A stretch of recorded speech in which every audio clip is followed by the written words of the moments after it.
Yo guys, Coach Theo here on Common Sense.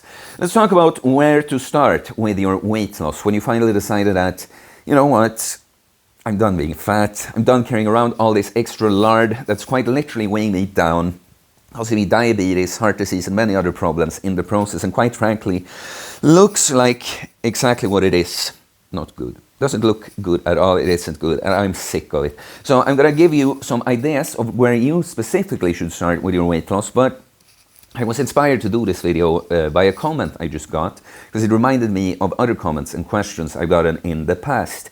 And it was something like, you know, I'm strong fat, I'm already strong, and I have like 30% body fat, where should I start? The problem with a question like this is that I don't know enough to tell you where to start. I can make something up, but there are infinite ways to do it, you know. I'd need to know more. And this is kind of like when someone's like, oh, I have 10 kilos to lose. I have 20 pounds to lose. What should I do? It's kind of like, I don't even know if you're a man or a woman. How tall are you? What are you currently doing, you know? So I don't need to put anyone specific down here, but I feel like I should make a video about communication or something, because I find that people are quite terrible at it. It's like, if you want a precise, helpful answer, you've got to be helpful and precise with presenting your question. It's kind of annoying, you know, when you're a good communicator yourself and you want to be able to help out, and you're like, why do I have to spend so much fucking time making you give me the information so that I can give you the answer that you need? And that doesn't quite work unless you're a client, right? So yeah, and it's also this, that human beings, we aren't robots. We can't just be handed a script and be like, okay, and just execute the script until the goal is accomplished. No, we are more like that. We already have a script that's always gradually changing, and to accomplish something, we have to work with our script and gradually tweak it until we've made a new script that actually works the way we want to. But even then, even if we were robots, I need to know something about this robot, okay? So the thing about where to start with your weight loss, the general answer will be literally fucking anything. Anything that moves you towards your goal. There are so many different ways to do it, but now let's talk about what different individuals might have to focus on, or where they should start. So we have one kind of person that kind of maybe food isn't even their biggest struggle, you know, and maybe they're just kind of let themselves go, you know, and find themselves putting on a bit of weight and that. And that kind of person, they might, when they just decide and they are given some kind of either fasting plan or a diet plan, you know, they can just follow it and lose the weight. And it is a little bit more like the robot sense. Like, yeah, they just kind of had to decide it and put in a little bit of effort to do it. But then we have people that have these big food addictions and have no real habits for eating well.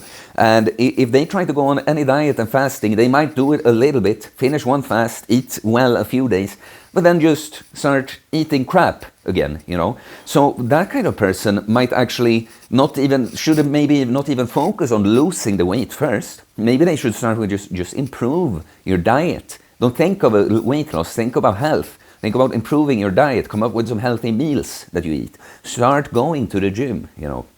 Start lifting some weights. And then gradually, once you're setting better habits, you know, or maybe now we start focusing a bit on weight loss. But then you also have the kind of person that's like, that can manage weight loss quite fine, but they're so stressed from other things in their life and stress eating is their thing. They can stick to their diet when they're not stressed. But now they're stressed all the time, so they end up not sticking to the diet. That kind of person would even have to focus on removing the stress from their life. So you see, that's why it's so hard. You can, if you get enough information about the person, it's like, yeah, well, this is what I like technically would do.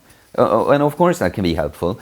But many times it isn't that straightforward. So some ways, we're talking about weight loss, where to start.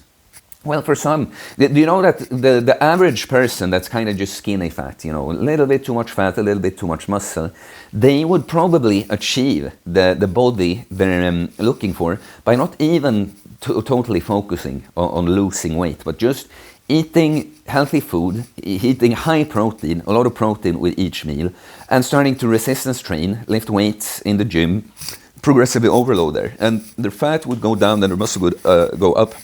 They would even out at a body composition that a lot of people would be happy with. But if you have more weight to lose, Well, for some people, fasting just might not be the best option, you know. They might not be able to at first, or at least not do it consistently, you know. So just go on a deficit, you know, put your stats in the calculator, get some numbers, try to follow them, see, are you losing weight? Good, stick to it. Are you not? Well, maybe then you have to reduce the calories, right?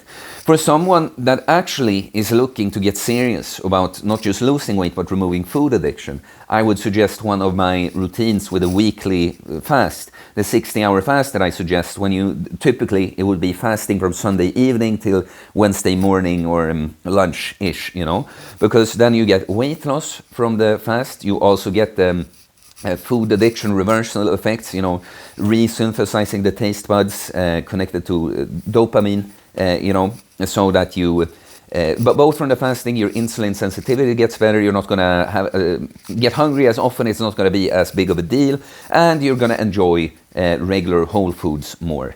And with the weekly fast, you get this from the fast, but you also have days when you actually focus on eating properly. You know, you don't even have to push the deficit there. It's like, no, that's taken care of with a fast.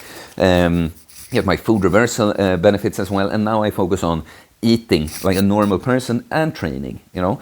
But then for someone, I think a lot of overweight people, fasting wouldn't even be my go-to many times if we're not looking for these other food addiction reversal effects, because when you have a lot of fat on your body, you're just in such a great position to make training progress and lose weight at the same time, even if you have a decent amount of muscle mass, because putting on muscle, you don't have to bulk and eat in a calorie surplus. You just have to put your body in a state of abundance, you know, and the body can make up some missing calories from body fat, especially if you have more.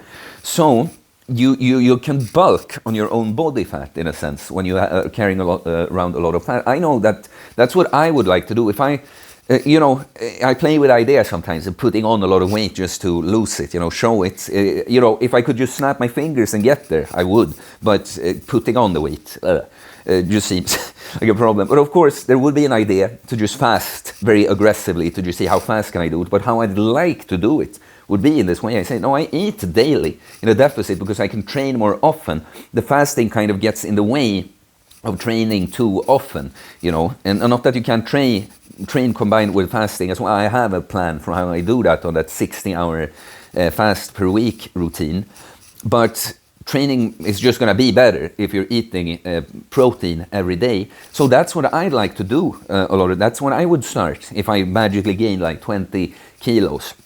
But what you also could do to absolutely start a routine like that is to not implement fasting as the, you know, base deficit, the base tool, this weekly fast. You could just go on one initial fast, you know, like kind of how I talk about how you can do the Christmas fast that I did. Use that 5-day fast to reset yourself and get a head start with your weight loss when you start the next year, you know. So that's something I'd often combine with a daily deficit if you have a lot of weight to lose. Like, go on a longer fast first, stick to the daily deficit, your training. Maybe at some point throw in the longer fast as well, you know. But you see that there are so many different, you can start in many different places. It depends on your circumstances, your priorities, your goals. But it also depends on like you, like apart from the pure weight loss stuff, we have to think about how can I make myself stick to this routine, you know? What things, the stress or the sadness or whatever it is, like how can I reduce that so I can actually stick to my thing here, right? It's, fat loss isn't complicated on paper, like again, the technical stuff to lose the weight. It gets complicated because we are human beings with emotions and behaviors and nervous systems and traumas and that. And we have to work with that to, yeah, that's a complicated part that we have to like kind of sort ourselves out so that we can do the thing. But that's kind of my thing, you know, daily deficit. Start with a daily deficit or with the weekly fast routine. You could combine fasting with a daily deficit, just not do it as frequently, and focusing on the training. That would be, but for a lot of people, again, just even focusing on improving their behaviors without focusing on weight loss is a place to start. And then this is the last thing I say.